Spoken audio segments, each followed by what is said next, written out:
Hey everyone, my name is Chuck Hunt and I am the Family Ministries pastor here at Lake Avenue Church in Pasadena, California. And welcome to our Parenting Ministries webinar. We titled this one A Creative Way Through Conflict. We're really looking forward to having this discussion with all of you, and I'm really hoping that this is impactful for you and your family. If you haven't already done so, please make sure that you answer the opening question in the chat. This will get you familiar with the chat because we'll be using that throughout the evening, and we're going to use this info shortly. Also, please make sure that you either print or have access to the handout that was sent to your email. We're also putting that in the chat for those who did not register, so it's available for you and will be there throughout the rest of the evening. So this is going to be a really good event. Even though it's dealing with a subject that is really hard and affects us regularly, this webinar has been tailored for the parents of teens as well as preteens. But we know that whatever your kids' age are, or your grandkids' ages are, this will be helpful. And if you don't have kids yet, this information is helpful as well, even as we talk about conflict, and I think broadly speaking, this information is really helpful. Lake Avenue Church's parenting ministry is here to help you become a uniquely better parent. Unique because each family is different. Our cultures are different. We come from different economic backgrounds, sometimes in the same family, but we have the same Lord who has gifted us uniquely and called us to each other. Better because at each stage of our kids' life, we as parents need to be better. And as we become better individuals, better disciples, and better parents, we are helping our kids be better and know God better. In April, we produced a webinar about faith and mental health, and we've asked a couple topics about what you may want to hear and what you would want to understand moving forward, and conflict was one that was pretty clear in one way or another. So here we are, as we had begun planning it, this year it became apparent that we were going to need to continue in this webinar format due to the restrictions on gathering in groups. So we're grateful that all of you could join us. Apparently, we still have a way to go in this. And in this moment, we've been challenged by so many issues that it's hard to keep track of what is what. Issues in our world and our opinions about them have caused conflict in us and around us, whether it's politics or COVID or fires or racism or policing, all have taken a front seat in our minds, and yet they didn't know that that front seat was already occupied by our own families.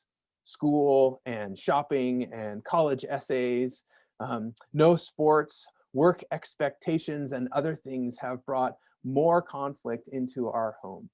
But there is hope, y'all. There is absolutely hope. And I hope that's what we talk about tonight.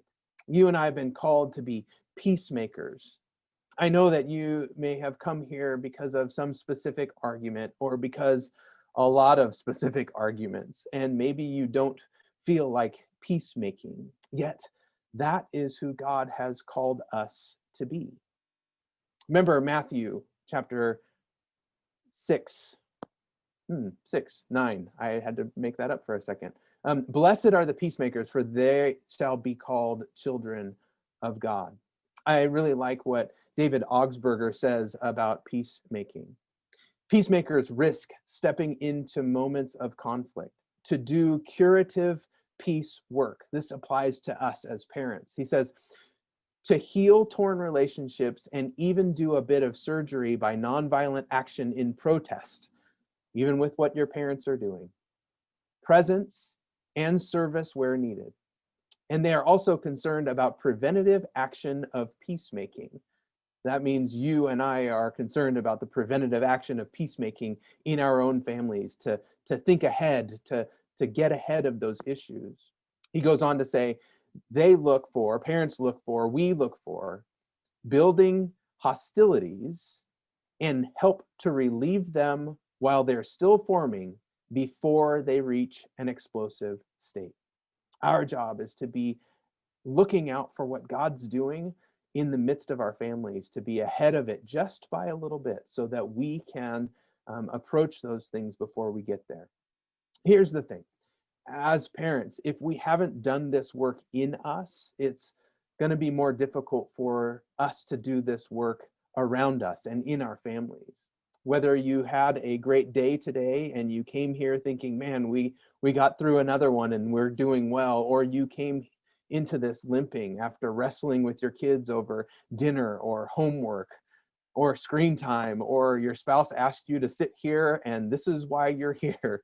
Whatever it is, God is with you. We are with you. We are together in this. I want you to hear these three things. You are blessed, for God is with you. You are blessed, for Jesus is for you. You are blessed, for the Spirit of God is empowering you to be the best parent that you can be. Let me pray for us as we start, and I will introduce our guests.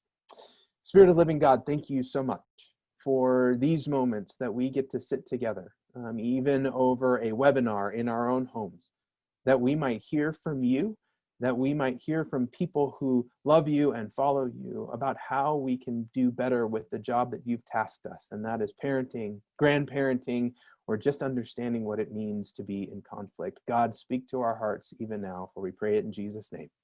Amen. It may be helpful to know how that this is going to work. We are going to have some opportunities to hear from our two panelists. And then we are going to have time for questions. Don't worry, there'll be some moments along the way for you to interact with the panelists and each other. No, we're not going to put you in small groups, so don't be afraid about that. No conflict there, so we can reduce the level of anxiety that you might have around that. There will be moments, though, for questions. There will be moments for you to answer a poll and opportunities to comment in the chat section. The panelists and I will prompt you of the appropriate moments. In this version of Zoom, you have the choice to be anonymous. We would love to see your face and interact a bit. I know that was a request by our panelists because this can be a sensitive subject.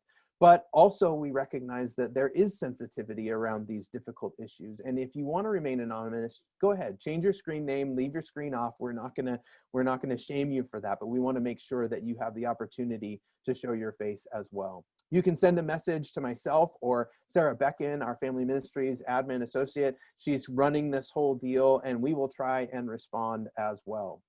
I want to introduce our two panelists.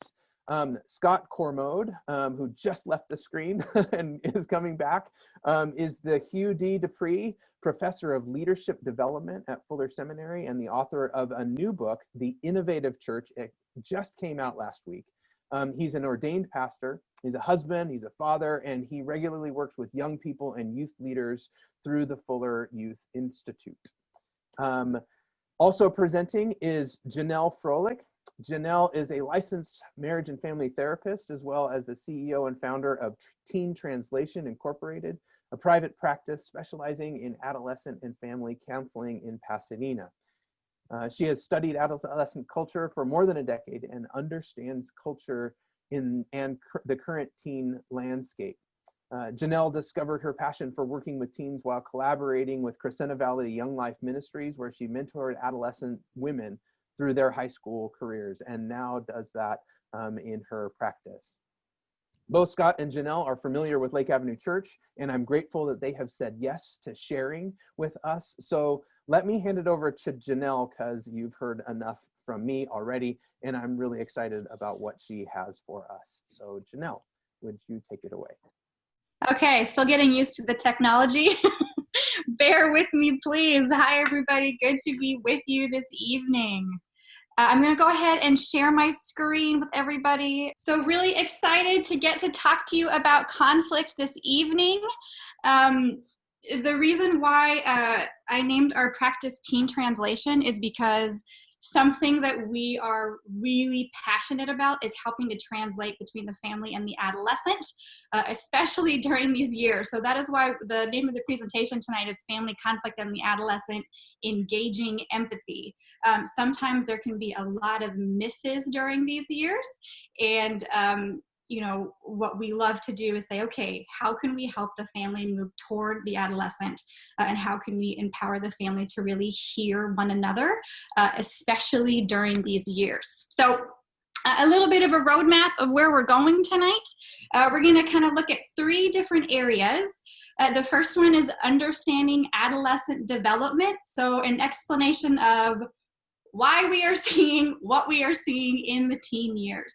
Then we're going to move a little bit into opportunities in the parental role and the gap that you get to stand in while they are in these years. And then finally, a conflict as an opportunity, not something to be shied away from, but really to be seen as an opportunity for collaboration and training and intimacy. So if we're talking about conflict, why are we talking about adolescent development? So just for a second, I want you to think of a recent conflict that you had with an adult friend. How and why was it important that you understood what was going on and the ways that you navigated that conflict? And how would the conflict have been handled differently if you had not pursued greater understanding? So just a really simple example, let's say a friend canceled their plans. Did it make a difference to you that you understood why? Because that's the difference between, well, they didn't show up and they flaked on me versus, oh my gosh, something really serious happened where they were not able to show up. I'm guessing the why mattered as far as how you move toward that friend during conflict. And what we're going to talk about tonight is the why matters and how we move toward the adolescent, especially during conflict.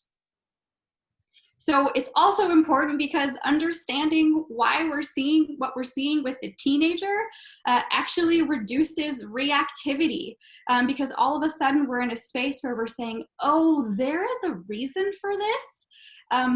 This isn't about me, or this isn't a direct action of defiance against me. And so another way of saying that is understanding adolescent behavior really reduces our personalization of that adolescent's behavior. We may not love what we're seeing, but if we understand why, we increase our ability to manage our own reactivity, which is actually very important in a conflict with 2 people, is that we're managing our own reactivity by not taking it personally. So if we know that this isn't a direct attack, their behavior that we're seeing during conflict is actually an expression of where they are at developmentally, and that can actually invite us in deeper to this training ground that they're in, which is what conflict is, a training ground. And we can really step into that knowing, oh my gosh, you really need me as the adult to step into this with you in some pretty specific ways. So I'm going to play a clip for you right now. It's a movie called Instant Family. It's actually based on a true story. You may or may not have seen this, but I imagine that this is what we think of when we think of conflict with a teenager.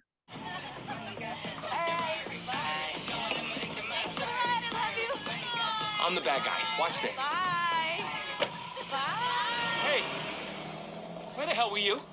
We went to the movies and ran a little bit later, so it's not a big deal. Really? Oh, you couldn't have taken 5 seconds to text or call us and let us know nobody murdered you? Well, guess what? You're grounded. I'm grounded.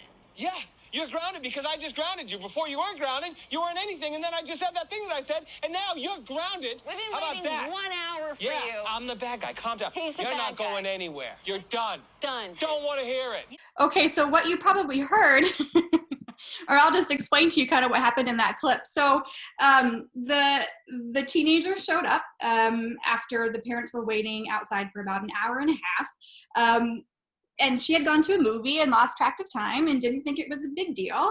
And then the parents moved into a very excitable conversation as they were very obviously scared, which came out as being very upset with their teenager, and it escalated from there. So I think that is often what we think of when we think of conflict with a teenager.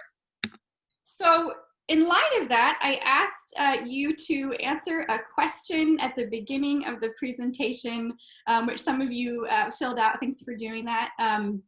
What words would you use to describe a teenager?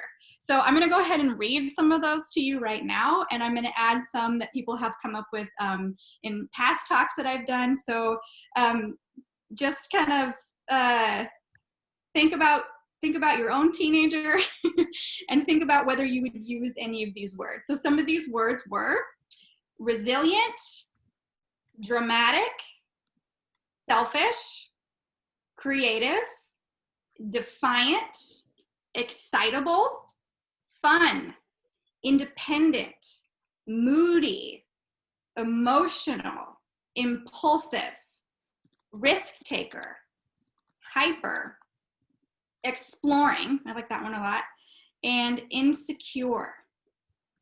So I'm gonna turn the tables a bit because I think it's really easy to talk about teenagers. For just a second, I want you to move into your own teenage years. What words were used to describe you when you were a teenager?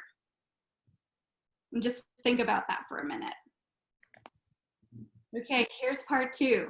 When somebody called you that, what was going on in your life? So the reason I'm kind of asking us to check in is for a couple reasons. One, if we move into a conflict with those words that I read, I'm gonna kind of call that a filter.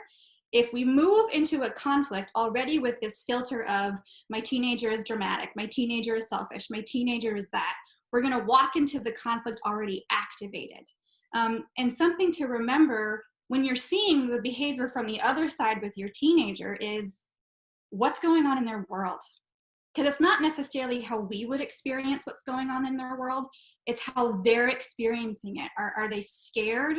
Do they feel like nobody understands them? Do they feel like they're all alone in whatever it is that they're going through? And so again, if there's really a theme to what we're talking about today, it's engaging that empathy and really trying to understand the experience of the adolescent so we can move toward them. So Sarah, if you could go ahead and queue up this survey question. I'd love to know what your conflict with the teen most often revolves around. There are usually themes and there is a reason why. So take a minute and go ahead and answer that question. Okay, so very interesting. Also a bit of what I would expect. It looks like the top contenders are decision making, closely followed by family relationships. Interesting. Nobody put risk-taking behavior. Oh, the top contender at the bottom, actually in red, I didn't see that. The king's desire for increased independence. Okay, so there is a reason why these are the top contenders as far as what we most often find ourselves discussing as far as conflict with our teens. So, adolescent development contributing to family conflict. There are a few developmental tasks that make conflict particularly exciting or challenging during the adolescent years, depending on how you want to view that. So these factors primarily revolve around three areas. So it's the brain, what is happening physiologically in the brain. There's also a lot of cognitive restructuring that's happening during these years, which makes the teenager a much more formidable opponent. So we'll talk about that too. And then also the moral reasoning piece, which is the value behind why teenagers are making the decisions that they're making. So Sarah, I'd love to try to play this clip. And so what she's pulling up right now, we're going to kind of do a crash course in the neurobiology of the adolescent, which is going to explain to you some of the physiological pieces that are contributing to the reactivity that you're seeing during conflict with your teenager. There we go. Which you don't need. This shaping of the teen brain manifests itself in other ways too, like in teenage attitudes. A group of scientists at the McLean Hospital in Massachusetts once hooked up a group of adults and a group of teens to MRI devices and then asked them to identify a series of expressions on photographs of adult faces. Interestingly, while adults correctly identified one expression as fear, the teenagers thought the faces showed anger, surprise, or shock. They weren't registering subtlety as well. Not only that, but the MRI images showed that adults and teens responded with different parts of their brains. Adults used the reasonable prefrontal cortex, while the teens mostly used the gut reaction emotional amygdala, located farther back in the brain. Results like these might help explain why teenagers seem to experience frequent mood swings. For one, they tend to react quickly from the emotional part of their brain without running those reactions by the more rational frontal cortex, and two, it could be that they're just misreading expressions and therefore the intentions behind them. The frontal cortex also helps people relate to and understand each other, and you can imagine what happens when concern is misjudged as anger or worry as disappointment. The Fresh Prince has an entire song about it. But the truth is, as much as parents just don't understand, teens don't always understand either. When the emotional amygdala and the more rational cortex aren't fully hooked up yet, that can make it hard for teenagers to productively work through emotions. This kind of reactionary, impulsive behavior may also lead to more risk-taking. Awesome. Thank you, Sarah. Thank you for that. Okay. So what is Hank talking about? Why does any of this matter for conflict? So basically what Hank is saying is the brain builds from the back of the brain to the front of the brain. And the front of the brain is the prefrontal cortex that is responsible for decision-making, slowing down, emotional regulation, really thinking through consequences. So keep in mind, the teenager actually does not yet have communication between this emotional part of their brain and this executive functioning part of their brain. So during a conflict, they don't have this. That matters. And so something to keep in mind is that the teen's reactivity during a conflict is not personal. It is biology. Because if you think about it, one of the important pieces in conflict resolution is the ability to regulate self during some of these really tough conversations. I also thought it was really interesting that sometimes teenagers may misread your intentions and your facial expressions. I see this happen all the time in the counseling room where a teenager will say, well, you just looked at me with disgust. And the parent said, oh my gosh, I'm actually so worried right now. How can you not see that? And so something I would say is if you understand where the teenager is at developmentally, don't assume that they are on the same page. Spell it out, clarify your intention, communicate verbally, where you are coming from, because they might miss it. And that also could lead to conflict. This is a hard one because we are all human. The teenager, again, because these parts of their brains are not hooked up, they have a hard enough time regulating themselves. They're just learning how to do it. I always say they look like adults, but as far as learning all these pieces, they're crawling. They're just learning how to access them and manage them. They can barely regulate themselves, which means they definitely cannot regulate you as the adult. And so I think this is the piece we're really doing our own work and walking into a conflict with the teenager in a non-reactive way. So we can set the pace and we can set the rhythm as the adult and actually modeling for the teenager during conflict how to breathe and slow down. So another way to sum up what Hank was talking to us about is adults know how to make decisions by evaluating choices and weighing consequences, and they do this with their prefrontal cortex, which is the part of the brain responsible for controlling impulses and emotions and forming judgments.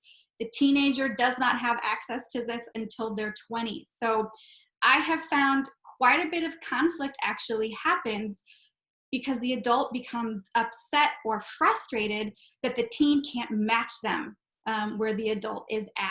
And so we can really bring that reactivity down if we understand, oh, they're not supposed to be able to match me. Got it. They're learning how to do this right now. They're not capable of engaging the same decision capabilities that I have access to as an adult, and that is actually not their fault. Okay, so that was the biology piece. Now we're going to touch a bit on the cognitive piece, where they are, for the first time, they have an ability to these cognitive capabilities that they have never had before. This matters because you'll probably find that the way that a 10-year-old fights with you is very different than the way that a 17-year-old fights with you, and it's because of this. So they now have an increased ability to think about the future, and increased awareness of alternatives. They can now have abstract reasoning and relative thinking. So what does that mean for conflict? It means that they're going to debate with you because, again, they're exploring thinking through all these things in this way for the very first time. And so I love this quote: if teens are more sophisticated in their thinking, then why do they appear rigid, unyielding, unable to see alternatives, and incapable of reflecting on themselves? And in the Adolescent and Family Therapy, Mikuchi writes, adolescents become more capable of sophisticated modes of thought. On the other hand, they are not yet experienced in the use of these new capabilities. So if you are noticing a theme, it is that these things are coming together for the very first time. They're learning how to use them, and that shows up in the conflict with the teen. So this also means because I said so doesn't work anymore. And even because, again, they have these new cognitive capabilities where they're going to challenge you on some of your decision making. It's actually good that they do because it means that they're engaging, thinking through things, which is what you actually want when they're an adult, is to be able to do that.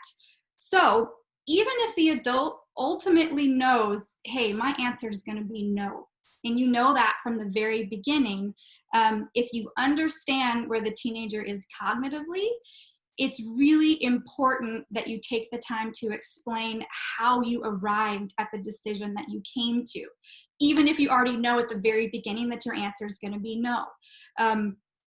So I think the parent is the parent, and the parent needs to say no sometimes, and the parent needs to put bumpers around the exploration of the adolescent to keep them safe and to make sure that they're not engaging in anything that is going to have permanent consequences. But I have noticed a drastic shift with teens and their parents when the parent moves from because I said so to, hey, the answer is no and this is why. The teen's reactivity is going to come way down, even if the answer is still no, because you've engaged those cognitive capacities that they're using and that they want to be respected in. This doesn't mean that they're going to like it, and that's okay. But it does mean, again, that we're training them in this new area and talking it through. So the third piece is moral reasoning, or how they are making their decisions based on values. So I'm going to go through these pretty quickly. So very few adolescents are at stage 4, virtually none at 5. So we're going to take a look at stage 2 and 3 because this is where most teenagers are making decisions from, which is coming in direct conflict with the way that adults make decisions. So stage 2 is kind of this lookout for number 1, what's best for me. Stage 3 is what are my friends doing? And I'm going to make decisions based on the status quo. You want to take a guess at what adult decision-making comes from? The common good, what is best for the group, thinking the line, so really adhering to some higher values and morals. Those are going to come in direct conflict with each other. So here are the adult stages here. Trying to force the teen to arrive at your moral stage doesn't work very well. So again, we want to put the bumpers around the exploration and say, you know, rather than force you to think the way that I think, I'm going to recognize where you are developmentally, and it's okay if you fall down. And I'd rather that you fall within these bumpers that I've created and that you're processing with me and learning with me as the adult, rather than making the right decision, which is another opportunity for conflict, right? Is, okay, our goal shifts there, right? If now all of a sudden the goal is processing and education versus forcing somebody to have the same view that I do.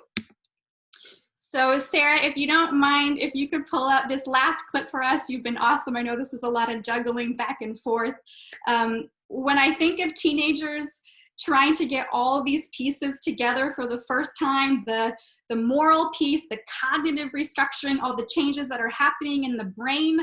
I imagine it's a lot like this. This is the clip from The Mighty Ducks 2.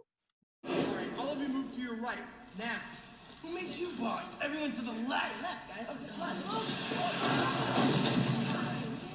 You guys can argue all you want, but I am not untying you until you move as one. Now you're learning. Communication. That's it. Good. Together. Move together. Charge. All right. Right. Turn. All right. That's it. All right. Thank you, Sarah. Awesome. So, in other words, as the adult and the parent, you get to be Gordon Bombay and assist the teen in managing all these pieces by slowing them down, by setting the rhythm and the energy in the conflict. We get an opportunity to function as the teen's executive functioning, but also to help them engage their own, again, by helping to slow them down and model for them what it looks like to do so. So this is another quote from Mikuchi that I really love. Parents should avoid taking responsibility for the adolescent's defiance and instead should allow natural consequences to occur whenever possible. Parents must go beyond expressing anger at the adolescent's apparent defiance and instead should communicate how sad, worried, or disappointed the adolescent's choices are making them feel. When denying requests, they should acknowledge and empathize with the adolescent's disappointment and frustration, thus demonstrating that they care about the child's feelings, even if they are unable to gratify them. So in other words, it's putting the bumpers again around their exploration, maybe still saying a no, but moving toward them from an understanding of where they are developmentally to bring down the reactivity over how we're talking about this. So, Sarah, if you could throw up that final survey question, please. Okay, so, oh, so cool. So the top contender there is the goal of conflict is to increase understanding. And I think that that's wonderful. And so, you know, if we really look at how we're engaging in conflict, I think it's what's the point? And I like to think about anger is an energy to solve a problem. In the same way, conflict is a family energy to get effective in solving a problem. So what's our goal? What is our goal in a family conflict? Are we fighting to fight, or are we actually fighting to get effective and to solve something? And we can't get somewhere if we don't know where we're going. But as a family, if we know, hey, the point of this is actually to figure something out, not just to fight, that's going to align us in a very different way. Conflict is also an opportunity for training. I mentioned that earlier, and this is really based on those developmental pieces that we talked about. There is a day that is fast approaching when the parent will not be there to help the teenager make those decisions. So they're going to essentially be on their own using these capabilities in some situations, more so as they become an adult. So what if conflict is actually a training ground for that day? Does that change the way you view that? Instead of conflict being something to be feared or to shy away from, maybe it's actually a really beautiful opportunity to help train up your adolescent in some of these areas that they are thinking through for the very first time. Conflict is also an opportunity for intimacy. So I would say it's actually in conflict that you really learn the heart of your teenager. What are they learning? And where are they growing? You'll really learn what they're struggling with. You're actually going to learn what they're hoping for, what they want, some of their fears. And actually, you're also going to see a lot of their resiliency as well. Because I think it's in conflict when they're fighting for what they care about that you really get to see their heart. So just a couple reframes I want to give you for conflict as we close this piece today. You know, I always see this with families, and it's really fun for me to talk about with parents, which is, hey, if the teenager is fighting with you, that means they trust you. And if the teenager is fighting with you, that means they feel safe with you. Because we really only fight with the people with whom we feel safest, because they're the ones that we know are not going to leave. And again, if we understand adolescent development, their friends can't necessarily always give that to them. Those can not always feel like the most, no matter what, relationships. And so they really need you parents to be that safe space to work this stuff out, knowing that you're not going anywhere. If the teenager's fighting with you, it also means they want you to know who they really are, and they care about you enough not to just tell you what you want to hear. If the teenager's fighting with you, it also means they want to be close to you. Because if the teen is really only telling you what you want to hear, chances are you don't really know them. So if they're telling you things that maybe are hard to hold, it's because they actually want to be close to you, and they want you to know who they really are and what's important to them, and maybe even asking you in their own way with where they are developmentally to help them in navigating some of these tasks that they're going through for the first time. So. Wow, thanks, Janelle. There's a lot in there, and I hope that you all were able to gather some of the things that were said and clarify some of those things. A couple of the takeaways, and I'm staring at a list of questions that you all sent in that I'm hoping are getting answered. So a couple of takeaways: the why matters. I think why those kids come in are and why we why they're doing those things really do matter.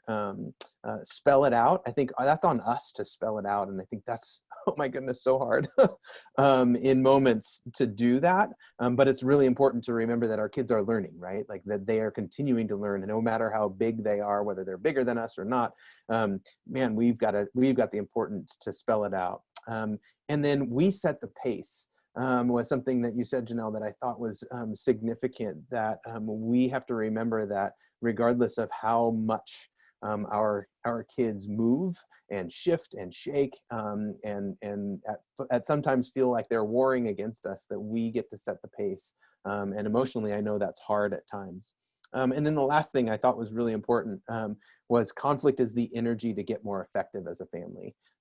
Man, that's a difficult thing to wrap your head around, but I think those are really important. I want to turn it over to Scott at this particular moment. And Scott, do you have any reactions to what Janelle said? And then I'm just going to give you the freedom to kind of jump into what you were going to talk about, because I think those are some things that will help us move forward in this discussion. Sure. Thanks a lot. And thanks a lot, Janelle. You know how young people know how to do productive conflict? By watching you. They will imitate your patterns of conflict. And so if you want to have your children have good patterns in conflict, the best and really only way I know to make that work is for you to model that behavior. Now, over and over again, we want to say to our young people, okay, I'm going to make some rules. I promise I'll follow the rules, but I really, more importantly, want you to follow the rules. One of my favorite authors is a guy named Pree. And he is in the Business Hall of Fame because the company that he used to own and run was always the one that would win the award for the best company to work with. When they first started this, the best company to work for was always his company.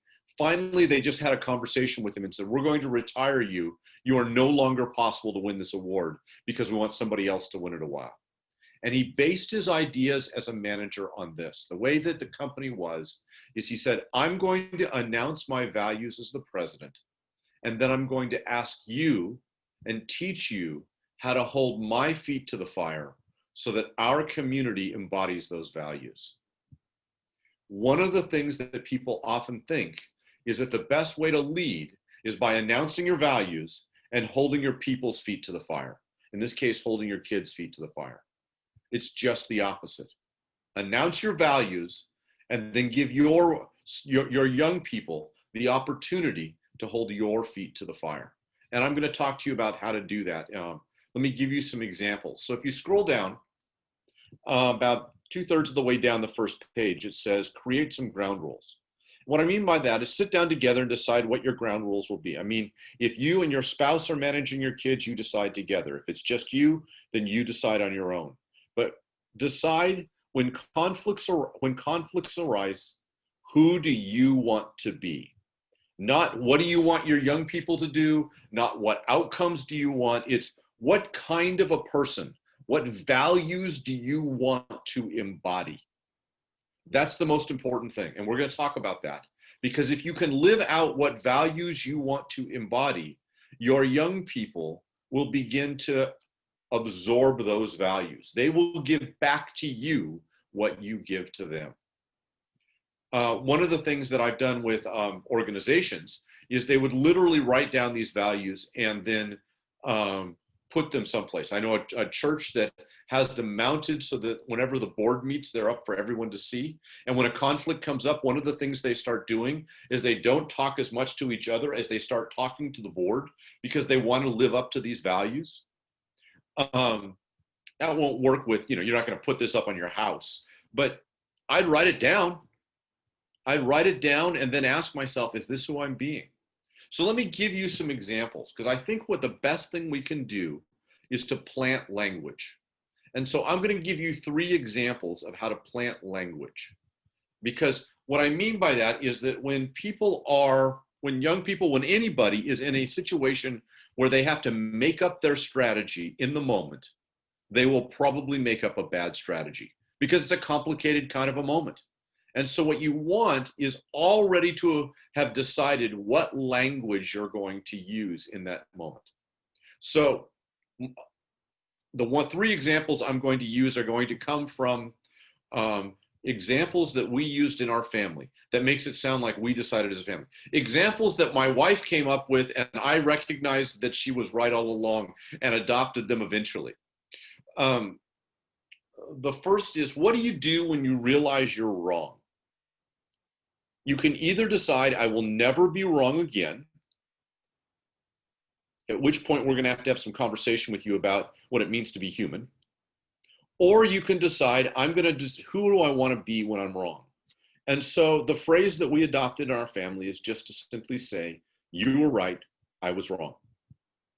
And I tell my students, when I teach at Fuller, I say, okay, we talk about conflict on a Tuesday, and I say, I want you to, the next 48 hours, find another human being and speak these words, not your dog, but another human being, and say, you were right, I was wrong. One of the things I find is that I actually have to set aside a half an hour of discussion for Thursday's class because they all want to process how weird it was to say this. Yet when I get evaluations at the end of the quarter, the moment in class that is most commonly spoken about is when we talked about, you were right, I was wrong. And I regularly get students saying to me, I can't tell yet whether this is going to make me a better leader, but it's changing my marriage. Just simply saying, you were right, I was wrong. Let me give you an example how that plays out in our lives. My wife and I decided we were going to start doing that. So whenever we argue with each other, we'll be halfway through an argument and I'll realize I'm wrong and I'll just say it, and then it will kind of diffuse everything. Well, at one time, my older daughter was about 15, and she had 2 of her friends over, and she and I got into an argument about something, and she realized about halfway through, oh, you're right. And so she just simply said to me, you're right, I was wrong, and walked away like, okay, we're going to do it your way. And both of her friends go, wait, time out. What did you just do? Don't you know the rules? You never say that kind of thing to your parents. Don't let this get around. And she's like, I was wrong. We don't need the drama, and walked away. Why did that happen? Because she had seen my wife and I do that again and again with each other. She just thought there's no stigma attached to being wrong. We're just going to work it out and we'll figure it out. Now, you have to embed that language by using, and if the younger your kids are when they start seeing it, the better off you're going to be.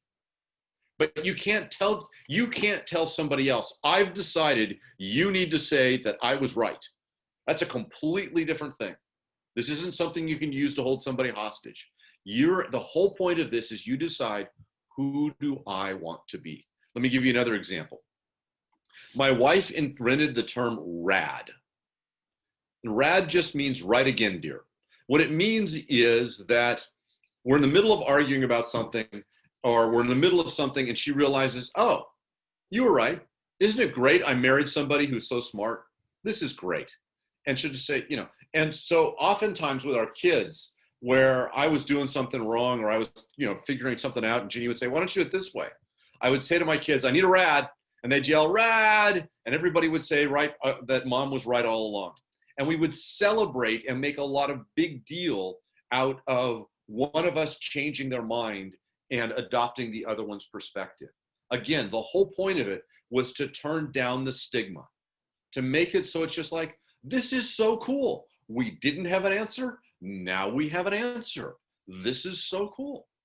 And then the other is, one of the things we discovered is that it's really an awkward social situation when someone apologizes to you and you're still mad at them.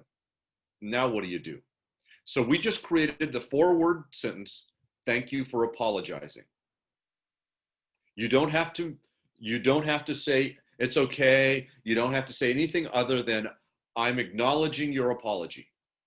But it's like a handshake.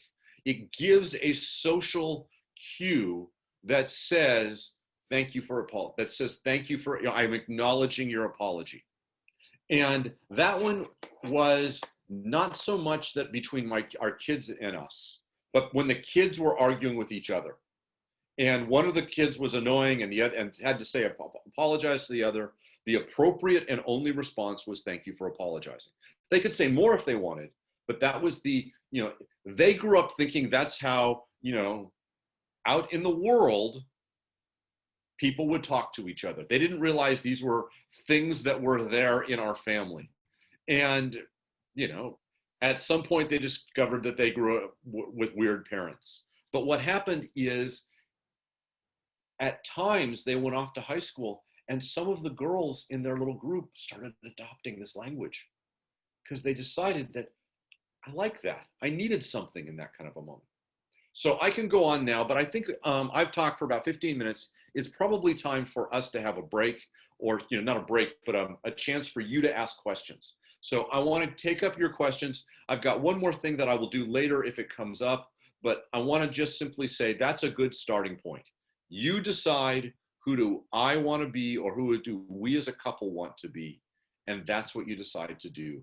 And your kids will adopt that. You can't tell them. You notice what I'm doing from what Janelle said.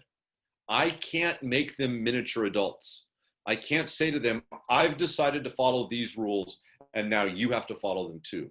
You can only say, these are the rules I've decided to follow, and that you're going to then live them out, even if the young person in front of you will not. So Chuck, where should we go from here with some questions? Perfect. So 2 things. I love what you were talking about, Scott, and it's great. And I would definitely want to leave some time for questions because you guys put in some great questions before we even got in here.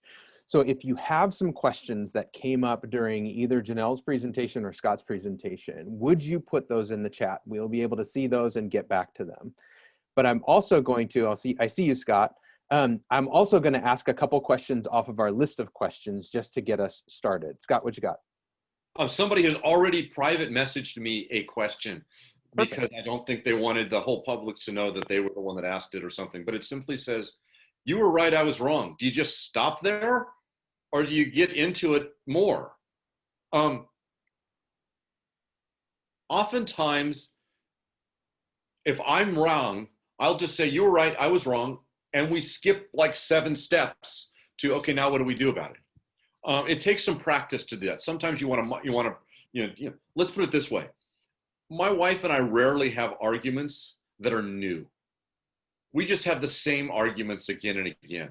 So like, I will tell you argument 7B, or actually this is 1A. If you ask my wife right now, if we had a quiz, pulled her in here and said, what is the most frequent argument? And this was the newlywed game. We could pull it up and get the exact same words. The exact same words are, if I'm working as hard as I can and not everything's getting done, you must be slacking. And what would happen is we'd be halfway through an argument and one of us would realize that's where we are. We'd name that and we'd stop trying to blame each other and we'd just jump ahead to, okay, what do we do about it? So I will say to the person that texted this, yes, sometimes we get into it, but mostly it's just, once you've said that, let's just move on and get on to the fact that, it's hard for people sometimes when they win an argument, but mostly we just move on. Cool. I like that. I like that. Oh, and I got a thumbs up. There you go. So I'm gonna ask a question, and I think this will go for both of you, but I think Janelle, given what Scott has said, there was a question that said, my 12-year-old daughter has a tendency to either avoid conflict or get mad about conflict. And given what Scott has said about there's productive conflict or destructive conflict, how can that parent help their daughter, their 12-year-old, engage a little bit more? So a question I would ask there is, are they avoiding the conflict, or are they avoiding the how of the conflict, right? How we're doing the conflict. Is there something in that at that age feels kind of scary or overwhelming? And so maybe kind of going after that piece and say, hey, what is it about conflict that feels kind of scary or makes you feel sad? Or are you scared that our relationship can't hold that? That would make me feel pretty sad if I thought our relationship couldn't hold conflict. And so kind of, again, not assuming that they are on the same page, but helping to kind of spell out the safety around that. Ooh, I had a daughter that was just like that. I mean, you could just simply say, we'll call that 12-year-old Donnelly, because that was my daughter. And for her, we've talked about this now, she's older, we've talked about her, and she simply said, I didn't know what to do. I felt awkward, so I just shut up. And having these different phrases to use was really helpful to me, because then I didn't have to invent something. Cool. We got one in the chat, and what if the parents are not on the same page, both to Janelle and to Scott? I think that's a really, really important question as we move that one forward. Janelle, why don't you go first? Thanks, Scott.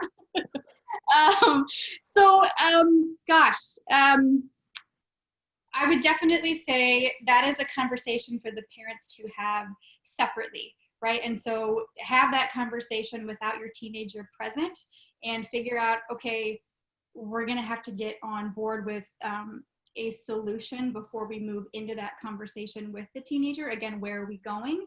And even if we don't necessarily agree on this, what is something that we can agree on or find middle ground on before we present that to the teen? Because otherwise the teenager is going to witness the divisiveness. So I would say that is a conversation for behind closed doors, and work it out there before you take it to the teenager. My answer is going to be almost the same thing, is you got to work it out together. One of the things my wife and I discovered is that every so often, especially when the kids were complicated, let's just say that, when they were at a complicated age, we needed to have what we jokingly called staff meetings, where my wife and I would meet separately, usually at a restaurant. We would have a paper and pencil, paper with us taking notes like we were, doing work. And we would literally work out, okay, what are we going to do here? And okay, this is what you want, this is what I want. Let's just keep talking through it. And we would talk through it until we came up with an answer we could both sign off on. But that would take some time. And then we'd go and it would play out and it wouldn't go the way we scripted. So imagine that. And then at the next staff meeting, I'm literally picturing a place that we would go and have these conversations. And we just would write it down and just keep practicing together.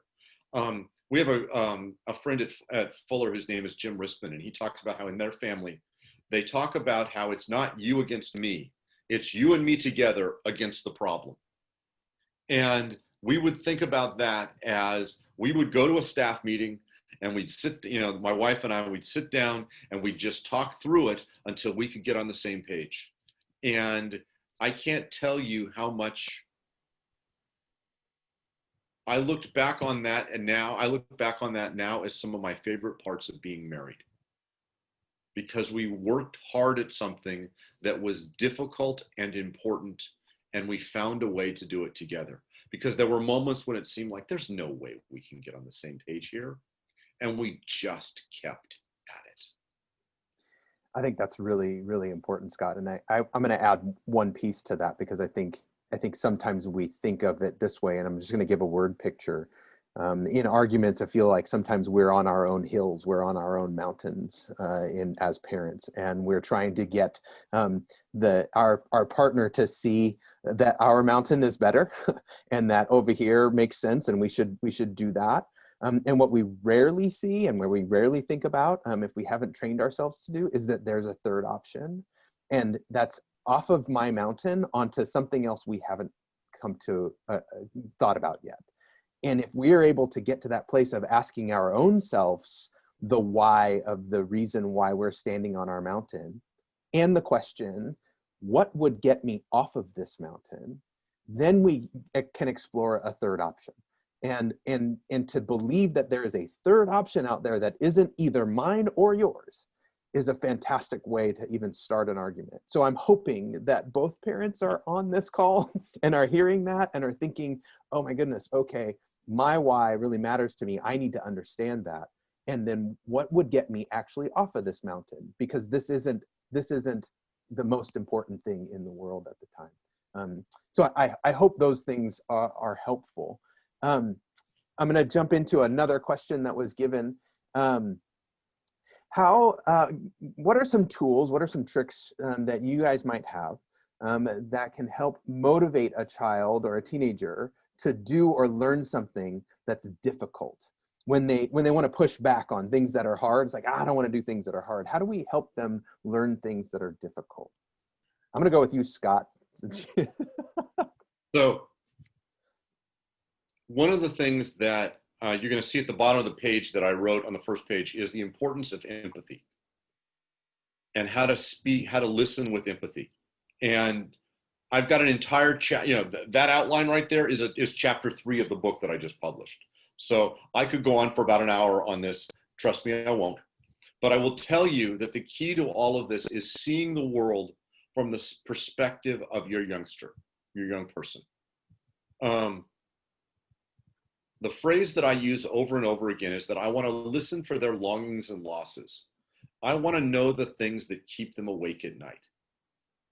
And last I checked, my teenagers wanted desperately to make sure the very last thing in the world that I ever knew was what mattered most to them. And the last person they wanted to know, because they were afraid it wasn't safe. I might use it against them. And they were right about that I might do that. And if I'm not, I have to be careful about that.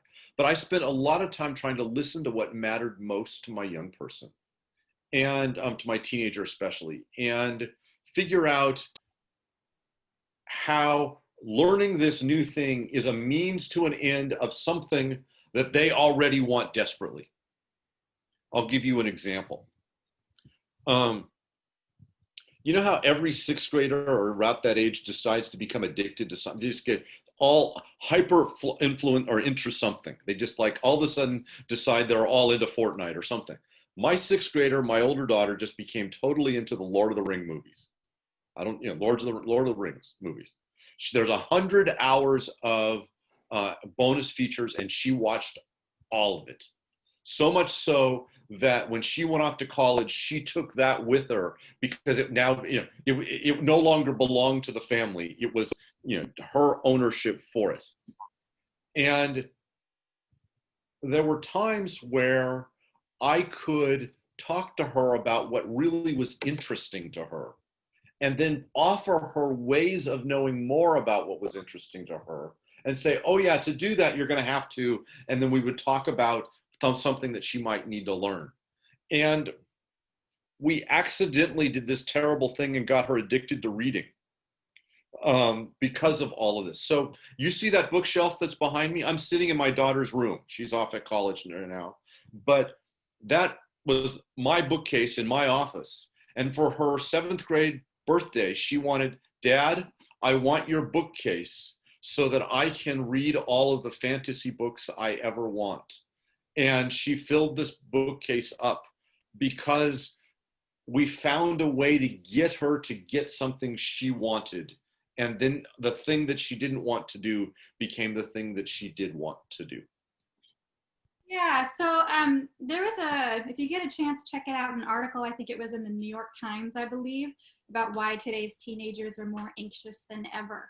We have a lot of anxious teenagers because they don't believe they can handle hard things.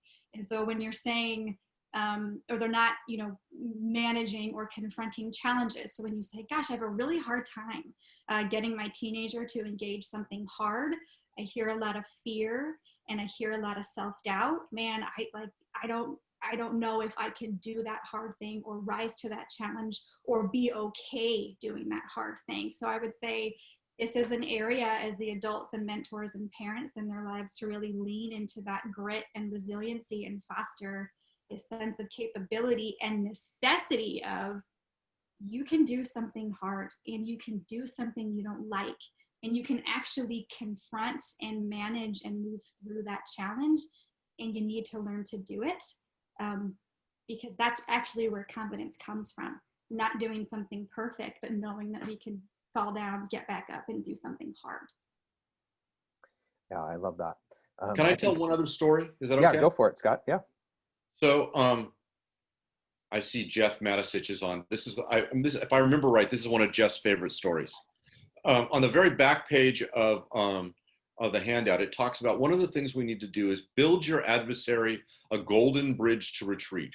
This is a quote from Sun Tzu in The Art of War. What it means is help the other person give in. And what it means by that is, have you ever been wrong? There's been times you've been wrong. And there's been times that you kept arguing when you knew you were wrong because you didn't want to lose face.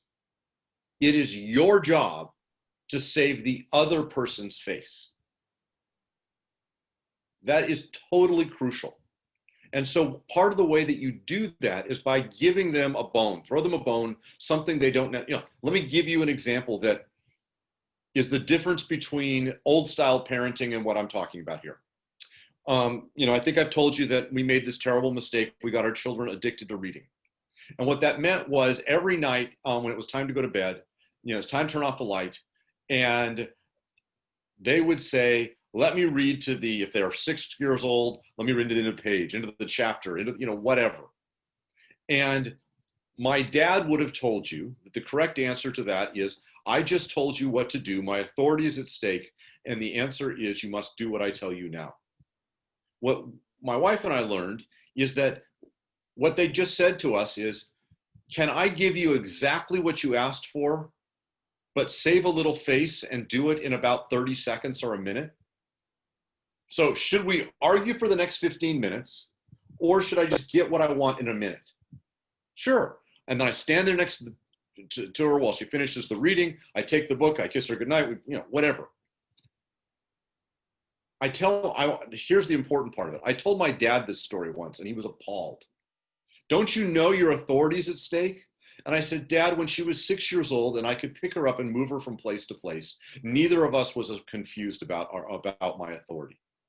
And if my authority is so much at stake that losing an argument about how long we can read or something like that, the more you give away authority, the more you show it's not at a crisis point. If you have to fight for every bit of authority, you make it seem brittle. Find a way to save your young person's face and allow them to win something. So here's one of the things that I used to do. I used to let them be the expert. So when my daughter loved Lord of the Rings, I would say, in Lord of the Rings, isn't there this thing where the guy named Aragorn, and she'd go, no, not Aragorn, it's Aragorn. I go, oh, who was he again? And she would lecture me for the next 10 minutes. I knew exactly who he was, but I put myself in a position where I got to demonstrate what it was like to be taught. And I wanted her to be able to do the same when I'm teaching her. If it's always a one-way street, her face is at stake. But if instead there's times that she teaches me and I model the behavior of what I want her to do when I'm teaching something, that became, when she looks back on her childhood, that's an important part of her childhood and her teenage years, is that I let her be in charge of things where I got it wrong. She doesn't need to know that I got it wrong on purpose, but I needed to find ways to make sure that she preserved some of her dignity. Otherwise, it cost too much to say you were right, I was wrong. Thanks, Chuck, for letting me tell that story. Yeah, no, that's a great story, and I think it gets to one of the questions I was going to ask was what should a parent do when there's a lack of respect for the parent, and what should they do about their sense of entitlement? And I don't know if you have a thought about that, Janelle, about entitlement, and then and also the kind of the respect piece. Curious, Chuck, was that a question from before or after? That was a question from before. Okay, so I'm hoping that some of the developmental pieces answered that a bit. Maybe you'll think about that disrespect in a new way. Now, that's not saying that as parents, and kind of like Scott was talking about, that we create this culture of how we do conflict and this identity of as a family of who we want to be during conflict. But some of the entitled pieces or the disrespectful pieces, I'm guessing, are a reflection of where they are developmentally. And so engage that, or we have an opportunity to engage that again as a training ground. And okay, I see you, this is where you're at. I'm going to teach, I'm going to model, right? And I'm also going to make sure that I'm modeling treating you with respect in the same way that I would like to receive it. And I'm going to have to do that consistently if you're going to buy in. I love it. Maybe one more question, and then we'll move to wrapping up. What do we do with sibling conflict, sibling-specific conflict? And I love kind of this idea of the energy to be more effective. That's great when they have conflict with us, but when they're in conflict, how do we help them do that? Janelle, that straight to you first. Yeah, totally. So my first question would be, and I don't have a lot of information to go off of here, is how old are the siblings? Are we looking at the same developmental stage, or are you looking at a 17-year-old and a 10-year-old? Because again, if we understand development, that is going to really matter in the conflict. But I think with siblings, no matter what age they are in different stages of learning how to do it. So it is not surprising that it is messy. Probably neither one of them are great at regulating. So again, as the parent, stepping in to set the pace and the rhythm and, okay guys, this is how we do this, and using that as a kind of setting some ground rules, knowing that they're not able to do that for themselves yet. And you can even jump in sometimes with sibling conversations and slow it down, and be an active participant in that and a moderator of sorts. I like the moderator idea. Scott. The hardest lesson that we learned was when not to jump in. That, there's a certain, when your kids are having any conflict, you feel like, oh, my job is to jump in. And then they never get a chance to actually learn how to fight. Learning how to fight is actually something they're going to need the rest of their lives. And so part of what I had to learn was there's a threshold. As long as they're below this threshold, they can just work it out.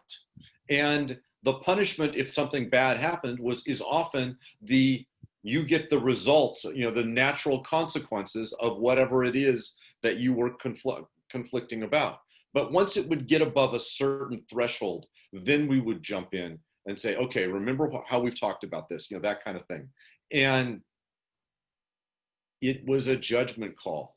And I got to tell you that if, the substance of most staff meetings that I joke about, my wife and I talking, was unpacking these kinds of difficult things. It's like, did we do that right? Did we do? And the answer is always, I don't know.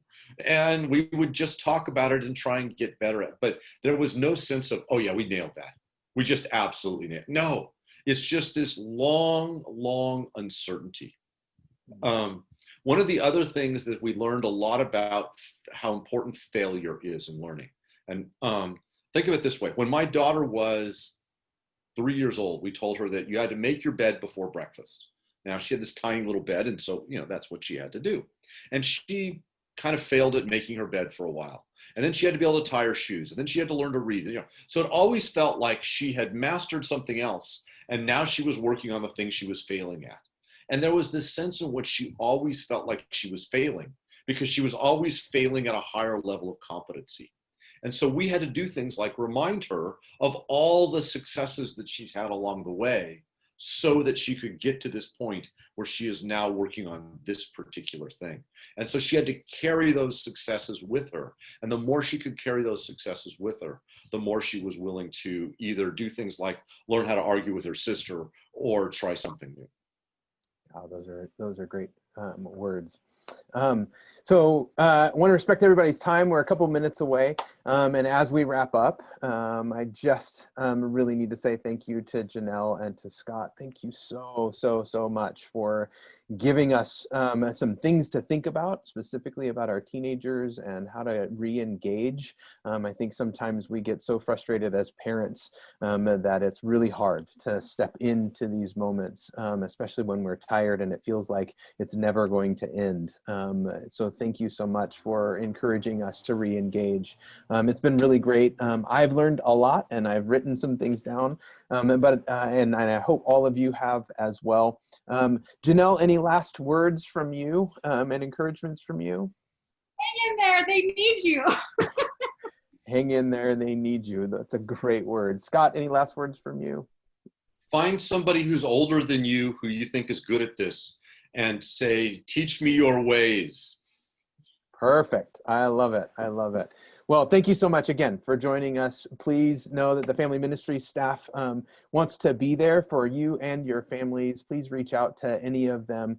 Stay connected by going to our website, lakeav.org/family ministries. In the coming weeks, we're actually going to have a web page. We'll have Uniquely Better Parenting on our webpage, and we'll have this video coming to you. We're going to send you an email about that. And we're going to do this again in 2 weeks with 2 other presenters for preschool age and elementary age, and we're super excited to do that. And then in November, we're looking to do another one about how to talk to your kids about race and racism. Yes, that one should be really interesting. Keep informed, like I said, lakeav.org/family ministries. This has been great. Thank you so much. You all have a great night.